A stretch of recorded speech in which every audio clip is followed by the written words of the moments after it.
Bom dia, boa tarde, boa noite. Bem-vindos ao Jaleco Inspirador. Aqui você vai conhecer quem é o ser humano por trás do jaleco. Você já parou para pensar naquele profissional de saúde ali, que quando você vai numa consulta, num exame ou fazer uma cirurgia, por trás daquele jaleco existe um ser humano? E é esse que a gente vai conhecer aqui hoje. Bom, eu sempre começo contando como é que esse convidado chegou aqui, né? Eu já visitei ele há um tempo lá em Betim e fiz o convite, ele aceitou. Estamos aqui hoje.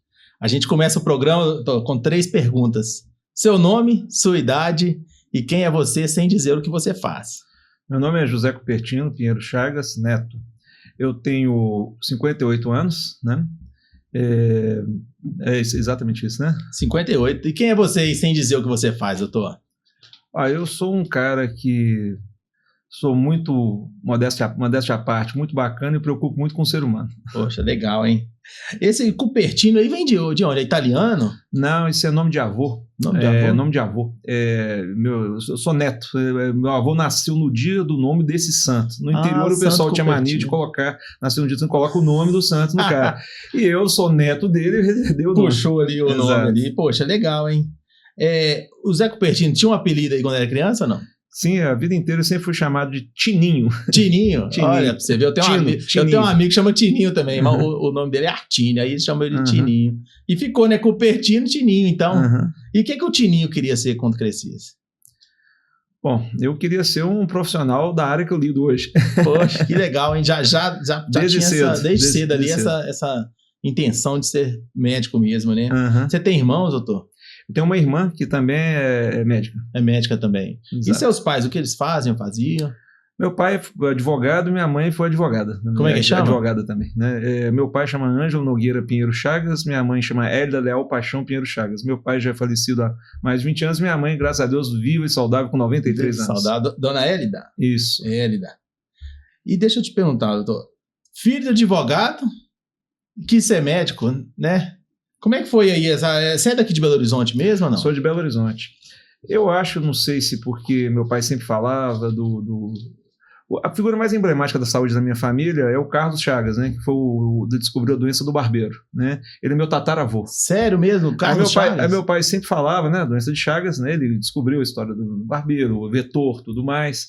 Aí, não sei se eu fui criando uma empatia com isso, eu sempre gostei de biologia, e aí chegou uma hora na vida que você tipo assim, olha, no colégio que eu estudava, você tinha que escolher a partir do 3º ano científico, área biológica, exatas ou humanas.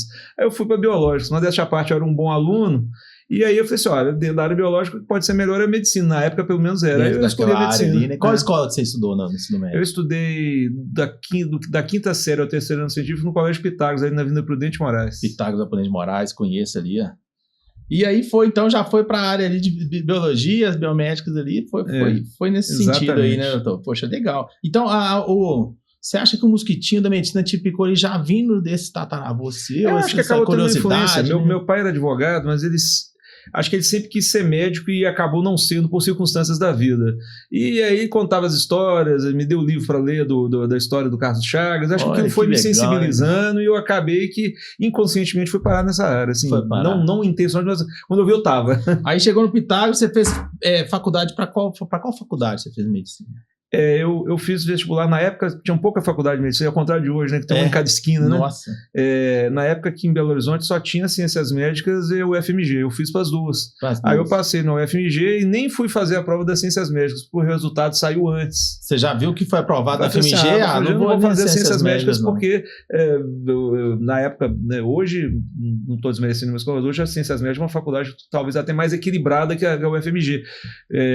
Hoje o serviço público está vivendo um momento de crise, né? Vamos dizer assim, de maneira geral, né? Sim. Embora tenham profissionais de alto gabarito lá, na época ninguém hesitava de fazer o FMG em relação a ciências médicas, embora ela sempre fosse uma escola de alto nível. Enfim, onde você caísse, você estava bem servido. Duas escolas, né, já estava né? ali bem servido mesmo, igual você falou. E o FMG sempre teve esse nome também, né? Sim, então, passei no FMG. Hoje ainda, recentemente saiu uma reportagem aí falando das faculdades qualificadas. O FMG está super bem cotado, né? Igual você falou, essa semana saiu uma matéria de se colocar aí os recém-formados agora, nenhum passa, né? Exatamente. Na prova ali, né? A formação sempre foi muito boa e é até hoje, né? E daí você fez lá na faculdade da UFMG, medicina, eram 6 anos? E mais 6 anos. 2 de residência. Eu fiz depois 6 anos, eu fiz 6 anos de medicina na UFMG, fiz clínica médica e depois a outra especialidade, né? Show. Mas essa ali, quando você se formou aos 6 anos, você fez residência em algum hospital? Como é que foi? Eu fiz residência no Hospital Militar de Clínica Médica. Hospital Militar. E depois eu fiz na Santa Casa especialidade, né? E da onde que veio aí, doutor, essa especialidade? Por que endocrinologia, né? A especialidade em endocrinologia, porque, bom, eu desde sempre, né, desde a infância até a adolescência, eu sempre lutei em causa própria contra a obesidade. Eu, com 17 anos de idade, eu tinha 128 quilos. Né? Caramba, hein? E eu entrei na faculdade com 79. Eu passei na mão de um profissional de saúde da endocrinologia, e eu acho que quando eu entrei na faculdade eu queria ser, acho que a maioria quer ser cirurgião, né? Aí quando eu cheguei lá, eu fui desenvolver e falei assim, olha, eu acho que eu posso usar essa minha história de vida para poder ajudar as pessoas dentro disso, já que eu já me sei colocar no lugar de quem está ali com excesso de peso, né? Com qual idade que foi isso daí que você entrou lá?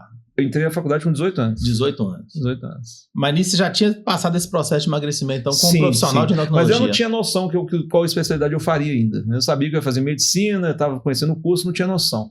Eu fui decidir isso mesmo, foi lá mais ou menos, tipo no 4º, 5º ano da faculdade, que eu falei assim, acho que vou fazer endocrinologia. Que aí vai pegar ali, né?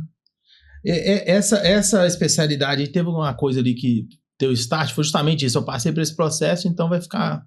Eu acho que eu sei me colocar no lugar de quem está lá, né? Muita gente hoje trata a obesidade como se fosse uma acomodação, um cara que é largado, que é desleixado, e na realidade existe um problema muito complexo de uma doença que envolve multifatorial, várias coisas juntas ao mesmo tempo. E às vezes você tem que ter esse olhar mais sensível para isso, para enxergar o todo da coisa. Eu já sofro tanto bullying, né? Exatamente. E muita gente, aliás, às vezes, não sabe como dizia o pessoal na época, né, tem duas maneiras de você ser referência como homem na rua. Se você for careca, se você for gordo. Já consegue distinguir, né? Ou careca ou gordo já vem desde sempre ali esse preconceito. A hora que você passar ali, a hora que você passa perto daquele gordo, você vira direito. Vira referência. Exatamente. E você sentiu isso na pele, né, doutor? Agora, muita gente não sabe nem direito o que a endocrinologia faz, né? Dá para você falar assim, encontrasse alguém no elevador hoje, ali 30 segundos, explicar o que a endocrinologia faz? Para quem é leigo? A endocrinologia é uma parte da medicina que cuida das pessoas no que se envolve essas 4 doenças básicas que são muito corriqueiras, né? A obesidade, e que ela, assim, no metabólico, carrega outras juntas, como a diabetes, né? A obesidade, diabetes, distúrbios da tireoide, né? Distúrbios glandulares de maneira geral, distúrbios do crescimento e distúrbios dos lípides, né? Vamos dizer assim, que isso aí está a 80% a 90% da casuística de qualquer consultório. Do consultório ali. Eu vejo endocrinologia, assim, às vezes um paciente é melhor ele consultar com o endócrino para fazer um check-up do que um clínico. Você tem essa visão também ou não? Eu acho que pode ser com os dois, né? A gente tem uma pegada um pouco mais específica de ver essa questão de hormônio, vai mais a fundo um pouco. Da parte de metabolismo, etc. Mas os profissionais extremamente qualificados na clínica médica também, eu acho que o cara fica bem atendido com os dois. Tá bem atendido dos dois lados, né? E esse processo ali da residência, quando você saiu da residência, né? Hospital Militar, que você falou aí, como é que foi para ir para o consultório? Como é que foi esse processo aí? Eu fiz endocrinologia um pouco depois. Eu fiz clínica médica e queria fazer endócrino, mas assim, eu fiquei durante um determinado tempo muito entusiasmado com terapia intensiva. Acho que eu vou mexer com terapia. Eu cheguei a ficar na dúvida. Aí eu fui trabalhar um tempo, eu trabalhei em CTI, trabalhei em emergência há muito tempo. Aí chegou num ponto que eu falei assim, de duas uma, gente. Ou eu vou fazer endocrinologia, que eu gosto de lidar com diabetes, tenho paciência para lidar com as pessoas. Tem essa história minha da obesidade, que, modéstia à parte, eu sei me colocar no lugar, fazer a contra-referência com o paciente. Ou eu vou realmente, na época não tinha muita terapia intensiva, estava começando a ter residência disso, não existia terapia intensiva. Hoje você faz residência de terapia intensiva. Já tem residência. Aí eu ia fazer anestesia para melhorar a minha capacidade com via aérea, para poder continuar trabalhando com plantão. Eu fiquei imaginando assim, puxa vida, a vida inteira, a gente não tem intensiva plantão, acho que não é isso que eu vou querer a vida inteira, não. Aí resolvi fazer endócrino mesmo, falei assim, esse lado meu realmente agora... Mas ficou um bom tempo na clínica ali então, né? Eu fiquei durante mais ou menos, eu terminei minha residência de clínica médica em 95. 95. 95. E eu só fui fazer endócrino em 2000. Fiquei 5 anos trabalhando no 5 mercado. anos ali. E assim, eu também tinha uma necessidade, nunca fui de uma família abastada, também de ser produtivo, de produzir alguma coisa, de ter meu dinheiro, etc. Tá criando ali, né? Exato, fui tentando fazer um caixa para mim também, entendeu? Então eu juntei essa, então eu posterguei um pouco a segunda especialidade. Foi colocando ali, mas a experiência também valeu demais, né? O que você foi o aprendizado ali nesse período, né? Eu formei em 91, 92 eu fiquei no Exército 1 ano, eu fui convocado pelo Exército, fiquei um ano morando na Amazônia. Caramba, hein? Na Amazônia, é da Constituição.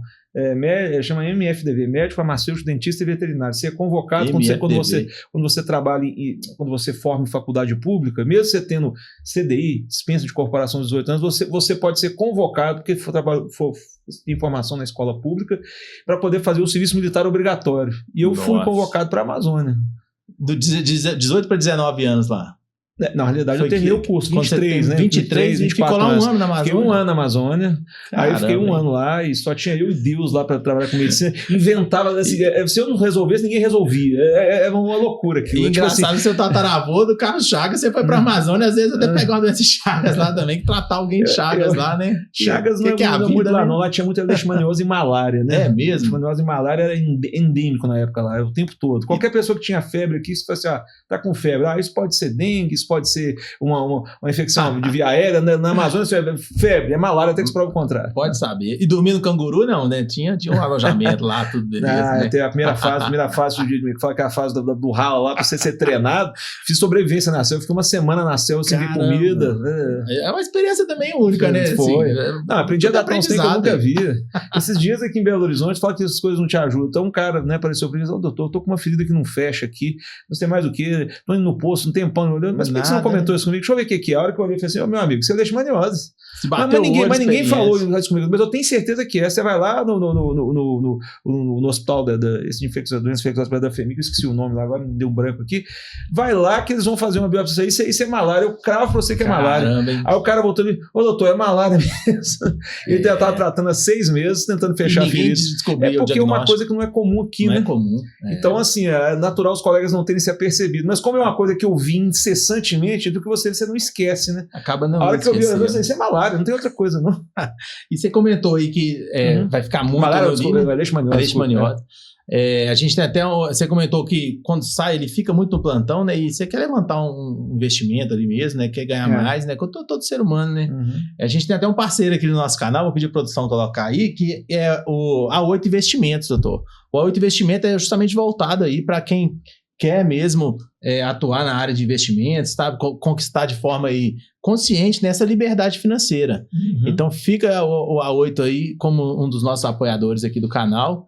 Quem quiser entrar em contato, é só digitar aí no Google A8 Investimentos, está à disposição aí pra gente.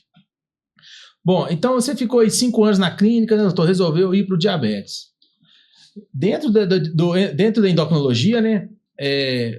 Obesidade é um do perfil maior ali, né, doutor? Parece. A obesidade, ela é hoje, né, o que a gente fala, o gancho para convocar 4 doenças básicas, né? O diabetes, a hipertensão, o distúrbio de triglicéridos e colesterol e às vezes a gota. Além de também trazer doenças osteomusculares, desgaste de articulação, essas coisas. Mas essas 4 doenças, elas vão você aumenta a cintura abdominal de acordo com a predisposição genética da família da pessoa, ele convoca esse quarteto do mal aí em maior ou menor escala. Já está tudo ligado. E hoje a gente quase que fala que a diabetes tipo 2, que é a mais comum, que é essa vinculada à obesidade, a gente até chama de diabesidade. Porque muitas vezes você vence a obesidade ou você vence o diabetes. Não são raros pacientes meus, diabéticos, até usando insulina, que ao perderem 30, 40 quilos, seja com método bariátrico ou até mesmo essas canetas hoje que têm sua eficácia muito, muito evidente, de deixar de ser diabético ou ficar usando uma dose mínima de medicação. Reduz bastante ali, né? Por conta da obesidade reduzida. Aí você vence a obesidade, você vence o diabetes. Muitas vezes, né? Não, nem todas as vezes, infelizmente. Né? E essa alimentação hoje, né, ela é muito propícia, né, desde criança, né, para criança ir para a obesidade mesmo. Aí, não sei se você viu o FDA, né, já mudou até a pirâmide, né, alimentar, né? Já até teve essa alteração lá. Exatamente. Justamente por conta dessa parte de diabetes, né? Assim, você tem algum caso aí que você lembra da época de residência que fala, poxa, isso aqui eu achei que não ia ter jeito e foi lá e conseguiu administrar ali, resolver? Você fala, dentro da época que eu trabalhava em urgência, dentro que eu trabalhava dentro da própria residência. Dentro da própria residência ali, mesmo, tem umas coisas que são muito inesperadas, né? Uma vez eu na residência da Santa Casa, como eu era um cara que já tinha tido uma experiência já assim com terapia intensiva e tudo mais, eu quando fui fazer a residência eu era um cara mais preparado, né, vamos dizer assim, para emergência.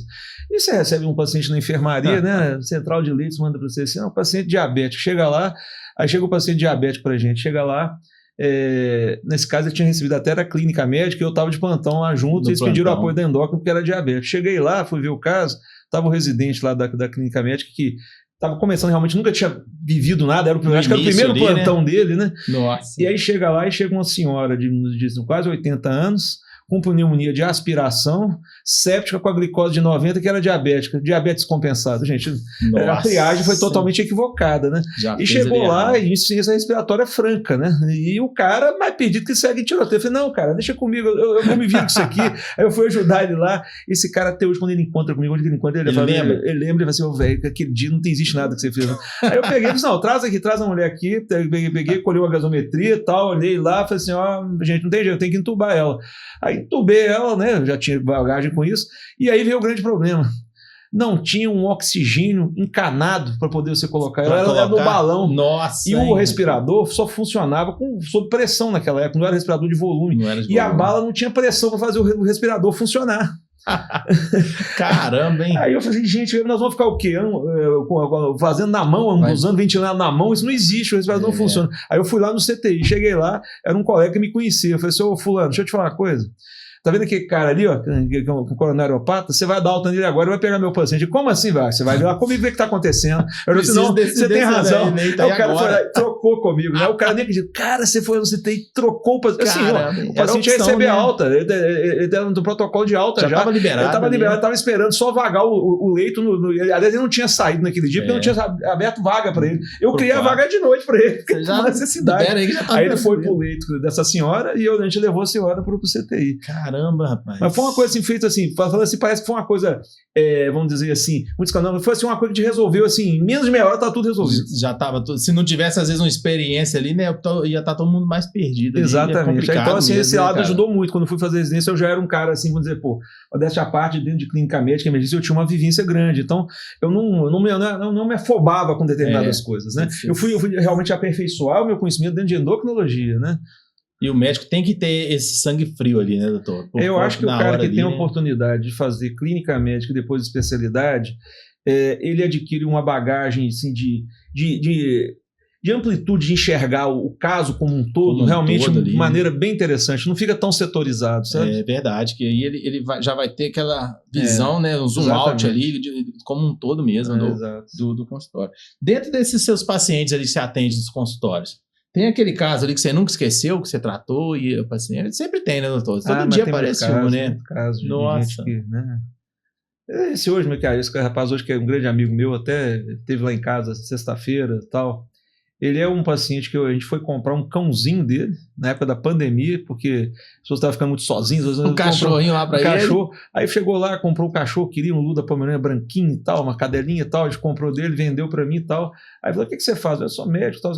O cara devia pesar uns 160 quilos, né, mais ou menos, né? Cara, tô precisando de mais de ajuda, não sei mais. Não, me procura no consultório, eu tô atendendo normal, a gente atende lá com toda a proteção, máscara, né? tudo. Pandemia ali, mas tô atendendo normal, se você quiser, você vai lá e tal. Eu falei, não, cara, beleza, eu vi. Aí passou um tempo, o cachorro deu um probleminha lá, muito novinho, deu hipoglicemia, ele foi lá, deu um apoio, falou assim, cara, você me atende? Eu falei, atendo, sim. Aí fui fazendo amizade com ele, fui vendo que ele é um cara todo, aquele cara que tem pavor de médico, né? O dia que ele chegou no consultório, só dele me ver, ele já entrou em pânico, falei assim, você não vai medir a pressão? Não, não vou medir não, sei que vai dar alta, você tá morrendo. Na próxima eu meço, é que você ficar mais confiante, eu meço. Não vai mudar nada pra mim, pra gente agora, isso aqui, não, você vai voltar que semana que vem trazendo exame, eu meço depois, não tem problema não. Pra não criar o trauma nele, chegar a medir a pressão, né, tal. A cara foi ficando amigo, e aconteceu o quê? Todo sambado, diabetes no último furo, hipertensão, tudo horrível os exames dele, hemoglobina glicada com exame médio 14, tudo péssimo. Nossa. E ele com esse peso todo, eu cheguei e falei assim, Gustavo, deixa eu te falar uma coisa. Você tem toda a trajetória com os outros colegas aí, tem um histórico que a gente já sabe. Na minha modesta opinião, você deveria fazer cirurgia bariátrica. Cara, vai mudar a sua vida. Mas eu tenho medo, não sei mais o que. Eu falei assim, eu te apoio, cara, vamos fazer isso. Aí chegou num ponto, falei assim, mas você me ajuda? Meu amigo, você tem que, nós vamos mudar a sua vida, ou então eu vou cuidar de você, eu vou cuidar de você a vida inteira, não tem problema, não vou cuidar da sua glicose, nós vamos levando até onde você dá, eu boto sua glicose no lugar, mas você vai continuar com essa vida aí, do jeito que você tá, com as limitações todas que você tem hoje, por causa do seu peso. Mas nós vamos levando isso aí, eu tô contigo, se você quer optar por esse caminho, sim, eu tô te oferecendo um caminho de ficar livre de todas as doenças que você tem. Aí ele topou, cara. Ele era muito mais meu amigo, né? Aí eu falei assim, esse cara não vai operar, cara. Você achou que ele não Na hora H não vai operar. Aí aconteceu o quê? No dia, eu fui busquei ele na casa dele. Eu vou levar você dentro do bloco cirúrgico. Aí eu peguei ele dentro do bloco, o cirurgião é meu amigo. Falei assim: o que você está dizendo? Eu vim trazer esse cara aqui porque ele vai fugir. Eu não vou deixar ele fugir, não. Hora de sedar ele é que eu vou embora. Esse cara, até hoje, que encontra com ele, falou assim: cara, eu ia fugir mesmo, cara. Como é que você sabe que eu ia fugir? Eu sei, eu tenho leitura do ser humano. Eu mexo com isso o dia inteiro. Eu ia fugir mesmo. Eu não deixei isso. O cara, graças a Deus, hoje ele está pesando 90 e poucos quilos, né? Caramba. Perdeu quase 60 quilos. Não existe diabetes mais. Qualidade de vida é outra, né? Hoje ele não toma remédio nenhum. Caramba. Nem uma metformina, nada, absolutamente nada. Então esse é um caso assim muito, né? São vários, dá para contar vários assim de história de desfecho favorável, positivo bacana, ali, né? Também, né? Dentro da endocrinologia, quando que o paciente deve procurar um endocrinologista? Dentro do que você falou? Quando você, assim, aquele paciente que está assistindo a gente aí agora, quando que você indicaria, nesses casos tem que procurar um endocrinologista? Olha, eu acho que inquestionavelmente a gente cuida com know-how aprimorado em cima de diabetes, obesidade e tireoide. Estudos hormonais. A coisa, quando é para esse lado, a gente, em geral, consegue resolver isso tranquilamente. Tem pessoas, eu conheço clínicos gerais que têm capacidade altíssima de resolver tudo também. Aliás, tem um grande amigo lá em Betim também, que ele é assim, quando ele manda para mim, fala assim, se você não resolveu, nem sei se eu vou dar conta, porque quando você manda para mim, é ponto sem asa. Caso ali, né? É coisa que realmente deu. Então, assim, mas teoricamente a gente consegue conduzir isso com mais qualidade que os outros alguns sinais, então, obesidade, sinais de diabetes. Quais são os primeiros sinais ali de diabetes ali que o pessoal às vezes nem sabe que é diabetes? Esse é o grande problema do diabetes. O diabetes tipo 2 é uma doença silenciosa. Ela vai moendo você, é uma doença que ataca vaso e nervo. E onde tem vaso e nervo? No corpo todo. Então ela ataca o olho, o rim, a perna, a circulação, o coração, ela ataca o todo. E ela vai minando você, como se fosse, como disse um paciente, sabe, a mim outro dia falou para mim assim, doutor, isso é igualzinho cupim na madeira, isso vai te comendo por dentro, quando você escora, desaba tudo. O cupim ainda deixa uns pozinhos, a diabetes é silenciosa, né, cara? A não ser quando ela está no nível muito alto, acima de 300, 400 persistentemente, aí sim tem um sintoma, o sintoma típico do diabetes descompensado, porque quando ele não está descompensado, mas ele existe, ele está te atacando também, né? Mas quando ele está mais oculta ali, né? Mas quando ele está descompensado mesmo, na amplitude de glicose muito alta, acima de 300, 400 o tempo inteiro, você começa a jogar glicose, que é seu alimento, na urina, ele vai embora no corpo, não consegue capturar ele, vai embora muito na urina. noite, então, tá? Aí no banheiro, começa a ir embora a glicose na urina e vai água junto com a glicose, você começa a urinar muito, né? Comer muito, porque o seu alimento você está jogando ele por cima, ele está vazando na urina, não está absorvendo, então você começa a comer muito, urinar muito e emagrecer. E ter uma sede bizarra. Boca seca ali, sede excessiva, fome excessiva, urinando demais e emagrecendo. Quando você come, você engorda. Não, o cara está emagrecendo. Quando você tem esse quarteto associado, de maneira abrupta, normalmente é um diabetes descompensado e escancarado. Mas isso aí já é uma doença aquele cara bem desleixado ali. O grande problema do diabetes hoje, vilão do mundo, é que a glicose está ali 200, você não está sentindo nada, ela está te moendo, atacando seus vasos e nervos ao longo dos anos, você não está vendo nada. O dia que você vai analisar, às vezes, já tem lesões significativas em você e ela ficou silenciosa, porque os sintomas não são evidentes. Essa é a grande ingratidão da doença. Antes ela fosse uma doença sincera, com 200 já desce manifestação. Já dá uma febre ali, alguma coisa, né? Já na hora. É uma doença oculta. Eu tenho um amigo que ele estava na fila do banco, ele me contando, e a visão ficou turva do nada. Quando ele foi procurar o médico, era diabetes. Como é que pode, né? Assim, uma doença, provavelmente, nessa hora, já estava urinando para mais, a visão turva, a desidratação do globo ocular, e o cara começava com visão turva e era diabetes. Ali já devia estar um porte maior já. E tem muita gente que às vezes não procura um médico, né, achando que é uma coisa ali, tá muito calor, tô bebendo muita água, e vai indo, né, vai empurrando com a barriga aquilo ali, né, e tem que procurar realmente um médico. Então, dentro da diabetes, tem a diabetes tipo 1, né, doutor? Isso aí já é a criança, né, que é identificado quando é pequeno uma doença ali, né, cara? franca, porque quando ela apresenta, ela não apresenta silenciosa, ela apresenta de cara com esses sintomas que eu falei. Então, uma pessoa descobre ela rápido. É uma doença realmente onde de um dia para o outro acaba, vamos falar, o estoque de insulina do pâncreas e o cara depende plenamente de insulina. E ela de cara se manifesta com essa franqueza, os sintomas que eu falei, urinar muito, né? ela é agressiva de cara. Aquele negócio da formiga na urina, tem a ver ou é mito? Total, né? Total. Eu, há muito tempo atrás, eu criei um grupo de diabetes lá no Hospital Militar, quando eu trabalhava lá. A gente fazia um grupo de pé diabético, a gente dava uma aula para leigos, né? E depois passava, o cara saía de lá, passava na nutricionista, em mim, endocrinologista, no vascular e no enfermeiro. Tudo num pacote só. Para poder receber todo um polimento em cima da doença, né? E eu começava a palestra para leigo projetando um vaso sanitário com as formigas.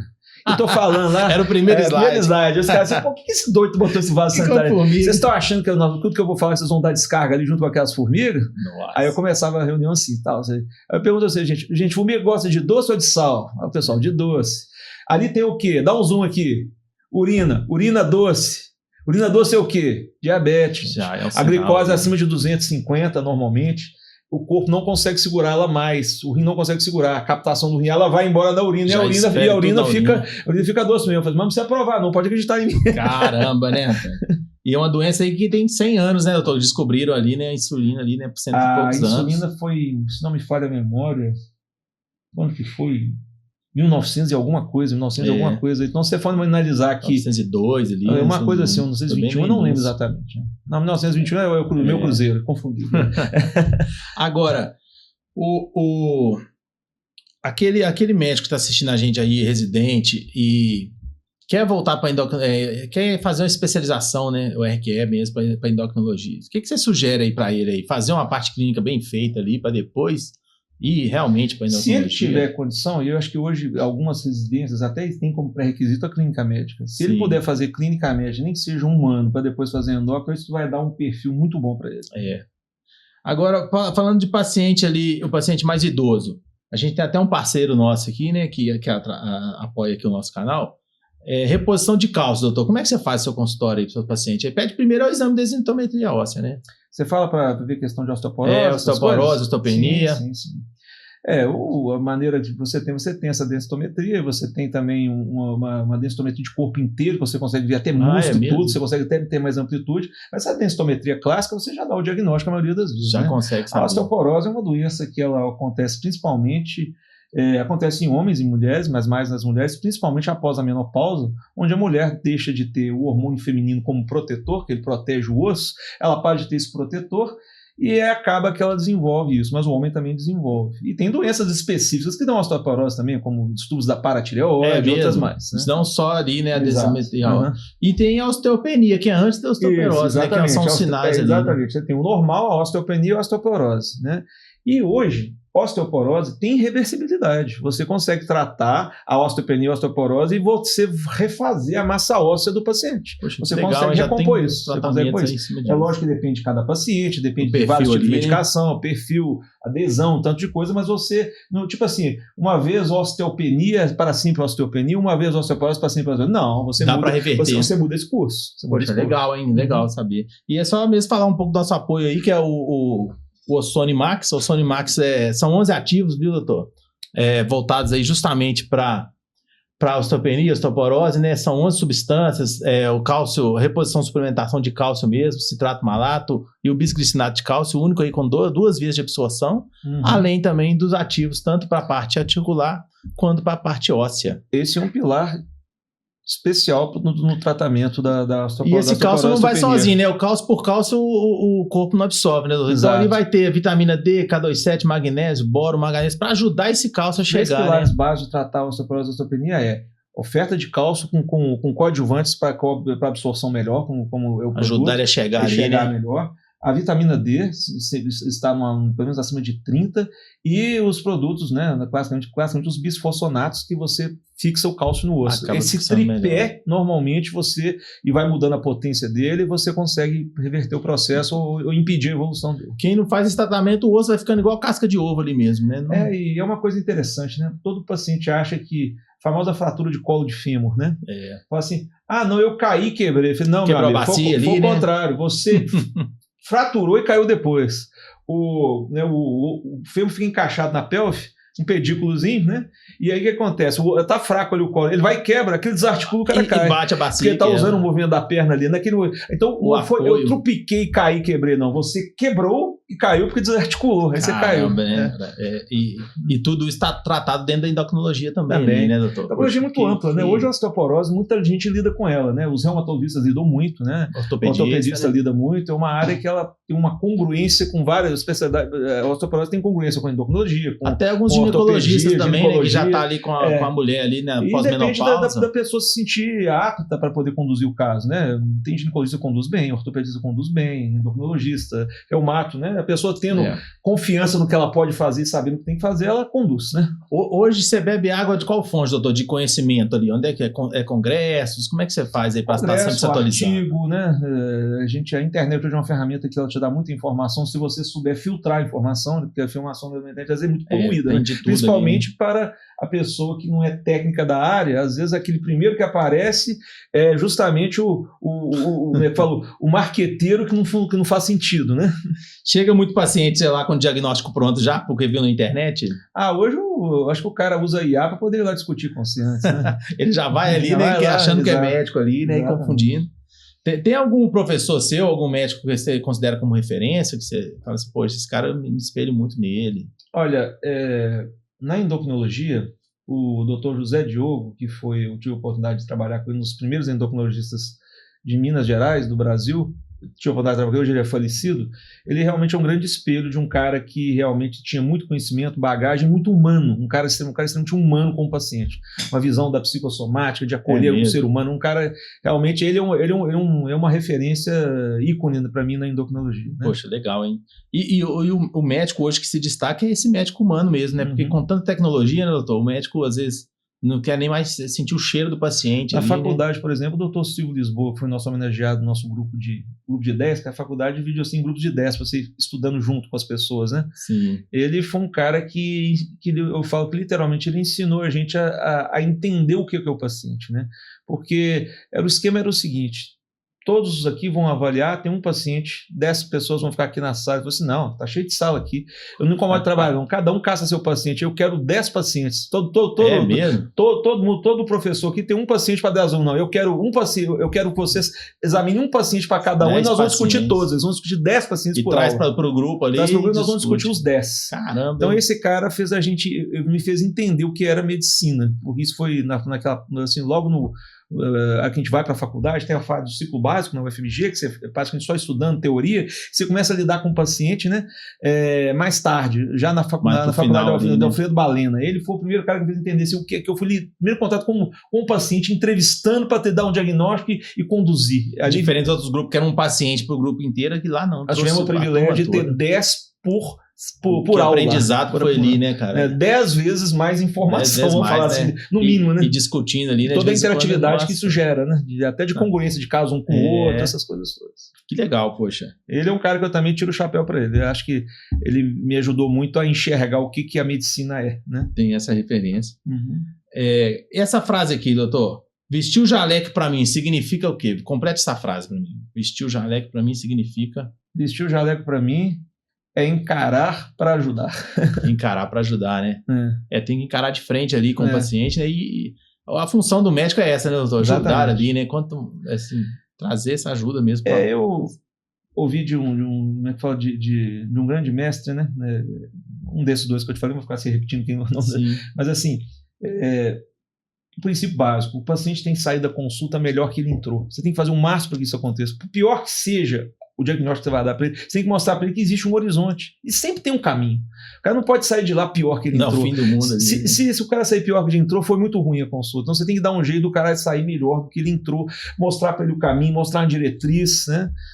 Igual chegou um cara um dia lá para mim e falou com um diagnóstico, não era da minha área, né? Um diagnóstico de câncer de estômago e tal, não sei mais o quê. Eu falei assim, cara, para mim agora acabou, é fim de linha. Já desisti. Já desisti, não tem mais o que fazer, eu tô de idade, não sei mais o quê. Eu falei, deixa eu te falar uma coisa.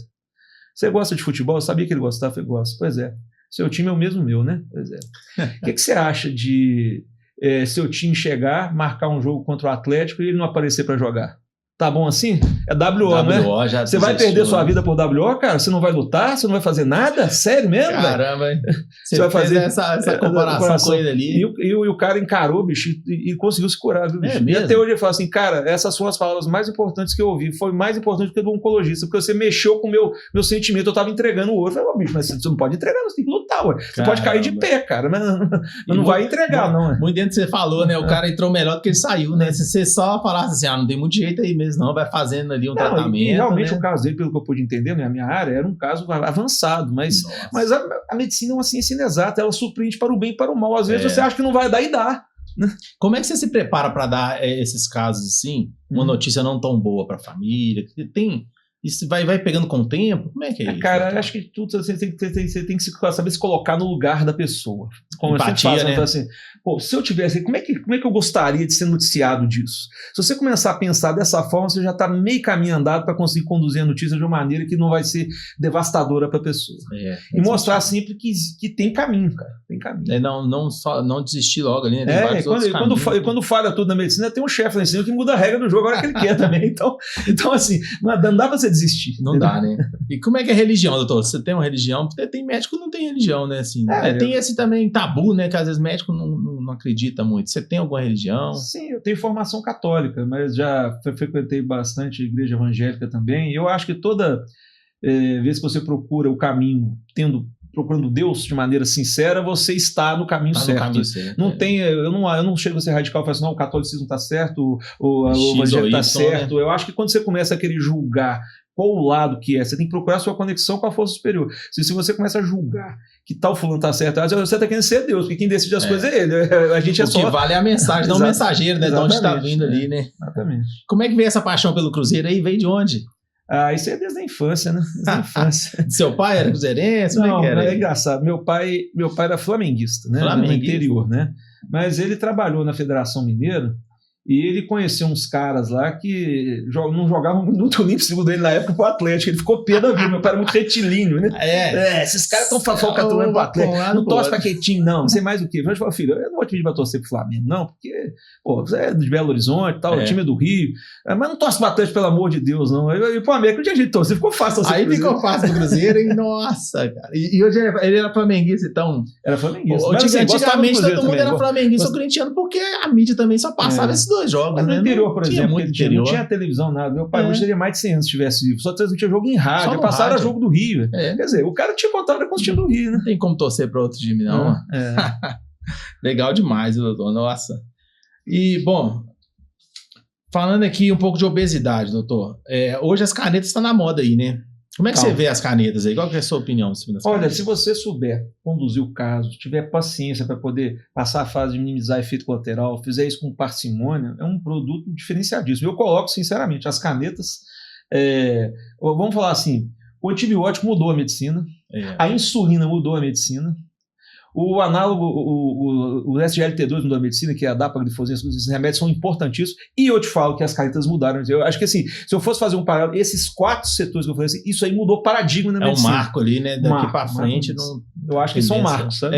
Porque eu colocaria no patamar de marco também as canetas, comparando essas outras coisas que eu falei, a própria insulina e o próprio antibiótico. E como você falou, a obesidade tem que ser tratada como doença, né? Porque às vezes a pessoa não quer ser obesa. O pessoal acha que é frescura, que a gente é acomodada, Gente, não é assim, né? Ninguém faz balanço calórico positivo, ninguém engorda, a não ser que seja uma doença metabólica específica, uma coisa muito específica, o cara come mais do que ele precisa, fato. Mas existem pessoas que comem muito mais que as outras e não engordam. Então existe um lado genético, existe um lado comportamental, existe, vamos dizer, a questão do balanço calórico positivo. Então você tem que saber entender isso e saber, dentro daquela pessoa, achar o caminho que vai puxar ela para ela se motivar, né? Verdade, verdade. Bom, hoje, o médico hoje, doutor, a gente tem um parceiro aqui, que é a Criativa, né? Ela trabalha na presença digital do médico. Tem muito médico hoje que está iniciando, às vezes não é seu caso, né, doutor? Quantos anos você já tem hoje de clínica ali? Eu formei em 91, né? 91. Então, 92 eu fiquei no Exército, 93, 94 eu fiz residência de clínica médica, 95 eu me lancei no mercado, mexendo mais com emergência, terapia intensiva, em 2000 fui fazer endocrinologia, então, na realidade, se eu for considerar que após a residência que eu me lancei no mercado, eu estou no mercado desde 95, né? Então dá mais de 30 anos ali, só exercendo. Né? E olha a base de paciência já tem aí, né? Então, aquilo que a gente está até conversando antes aqui, né? Não tem essa necessidade de tanta presença digital. Então, o médico hoje que está iniciando, para criar uma base dessa, é demorado. Antigamente, tinha as páginas amarelas, né? A pessoa procurava lá, endocrinologista e no consultório. Hoje a gente tem o Google, tem o Instagram, então a gente tem esse parceiro nosso que é a Criativa, que deixa o médico mais online, vamos dizer assim. Entendi. Então ele traz o médico do digital ali para ser encontrado. Então procura o Thales aí com o telefone 31996957348, a nossa Criativa aí, tá parceira. Bom, quando você não está no consultório, o que você está fazendo, doutor? Seu hobby, como é que é aí? Bom, meu hobby hoje, né? Eu tenho uma atividade para envolver no futebol, meu hobby é o Cruzeiro, né? Você vai pro estádio, vai pro campo? Vou pro estádio, vou pro campo. E gosto muito de jogar tênis também. Tênis também? Pô, legal, hein? Nossa. E a família, doutor? Como é que tá aí? Olha, eu tenho um filho de 17 anos, né? Eu sou casado com a Regilene, minha esposa, sou muito feliz com ela, me identifico com ela, né? Legal, hein? E assim, sou um cara feliz, né, no âmbito familiar, não tenha dúvida. Show de bola. Bom, a gente tem aqui também um parceiro, doutor, chamado Melhor Idade Cast. Então, você falou que sua mãe aí daí até hoje, né, lúcida e tudo, né? 93 anos. 93 anos. A gente tem o Melhor Idade Cast que é justamente voltado para esse público, porque imagina eternizar a história dela para você assistir daqui 10, 20 anos, dela contar essa história de vida dela. Isso que a gente fez aqui hoje, sabe? Essa história nossa hoje aqui vai ficar gravada. Então, a gente tem o Melhor Idade Cast. Se sua mãe tiver disponibilidade, a gente grava um para ela de presente, tá? Vai depender da disponibilidade dela. E seus pacientes vai ter também 50% de desconto aí para gravação dos programas do Melhor Idade Cast. É só entrar em contato através do telefone 319-9550-9688 ou no link abaixo aí do episódio para estar eternizando as histórias. As pessoas que... Um familiar, quando se vai, né? O maior arrependimento é não ter gravado aquela história que ela falava, aquela piada que sempre contava. Às vezes você perde o time, né? Perde ali o time, né? E escrever um livro hoje é tão caro e às vezes a pessoa fica lá pegando poeira. Um episódio hoje no YouTube, com um clique, você consegue acessar aquela história daquela pessoa ali a qualquer momento, eternizada ali. Você tem algum conselho aí que você daria para o estudante de medicina hoje? Que conselho que você daria? Olha, se dedicar muito, tentar ser humano e não ser puramente mercantilista, porque eu acho o mundo hoje muito mercantil. Eu acho que as pessoas estão deixando um pouco de olhar para o cidadão e olhando muito só para o money. Não que não seja bom e todo mundo quer, mas eu acho que está um pouco mercantilizado demais. E acho que o nosso país está com muita mais faculdade de medicina do que seria necessidade, sabe? E esse mercado vai ficar um pouco saturado, principalmente nos próximos anos, né? Parece que tem uma projeção que em 2035 vai ter 1 milhão de médicos no Brasil. Isso aí é sacudir uma árvore, cair 15 folhas e 30 médicos. Né? Vai ter essa demanda. Então eu acho que se o cara quer mesmo medicina, então seja muito diferenciado, porque a competitividade vai ficar muito selvagem, né? Daqui para frente, né? No sentido de Brasil que eu falo. Como é que você vê a inteligência artificial aí na medicina? Qual que é a sua opinião? Eu acho que é uma coisa que chegou muito rápido, está crescendo muito rápido, e ela tem extremas vantagens, mas ela tem periculosidades também quando se faz mau uso dela, né? De qual sentido, assim, a periculosidade? Veja bem, a pessoa pode, como é que eu vou dizer, de certa forma,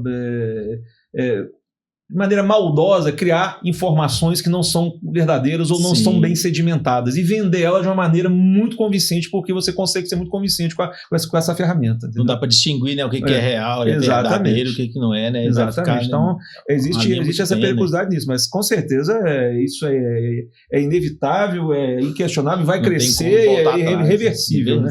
Então a gente tem que aprender a lapidar isso melhor. Né? Tem que adaptar ali, né? Se adaptar e aprender a trabalhar com ela ali, né?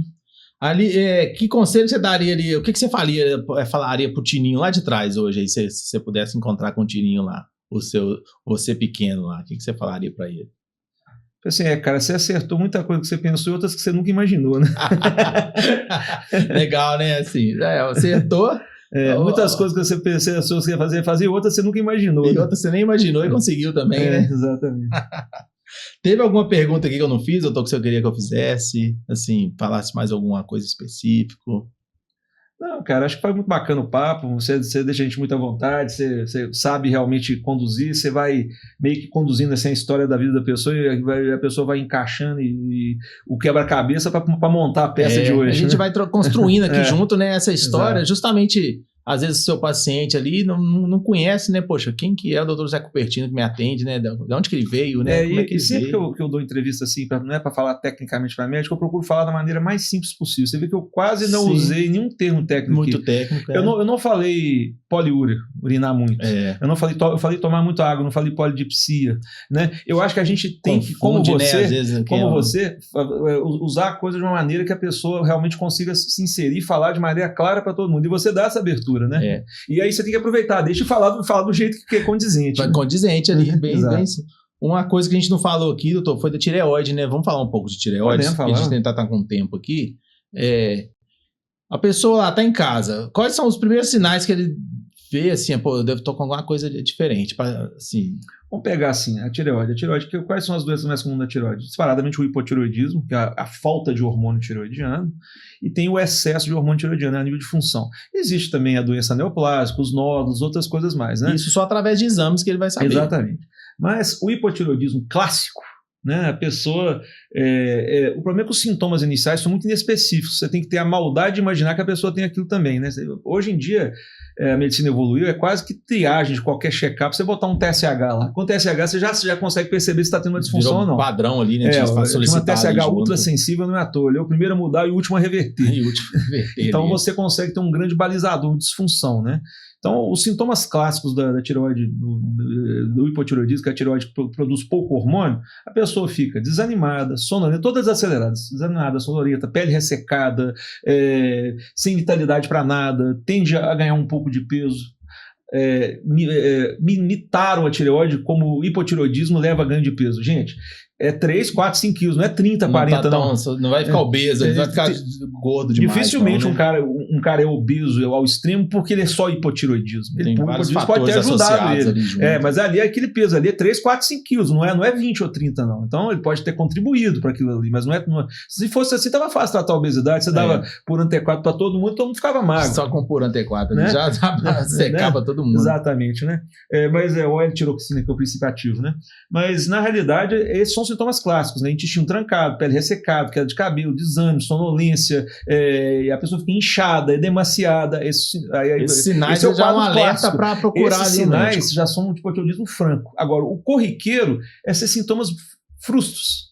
Um pouco de queda de cabelo, desânimo, engraçado, no caso da mulher, minha menstruação está mudando muito, está diferente, agora eu estou demorando a menstruar, está atrasando, meu ciclo era um reloginho, não é mais. Então você tem que ter a maldade de ver que uma mudança de comportamento clínico pode ser um hipotireoidismo incipiente. Já o hipertireoidismo é mais franco e é mais raro, né? O hipertireoidismo, a pessoa tem sintomas clássicos, o olho fica dilatado, a gente fala... Fica mais claro de identificar, né? Exato, normalmente cresce o pescoço, né? Dá o bócio, e a pessoa começa a ter um tremor, ela vai pegar um copo, ela começa a tremer, ela começa a ter o coração acelerado. Gente, mas não é possível, parece que eu corri uma maratona, cheguei aqui, o coração querendo pular para fora, e inquietude, insônia, é o reverso do outro, né?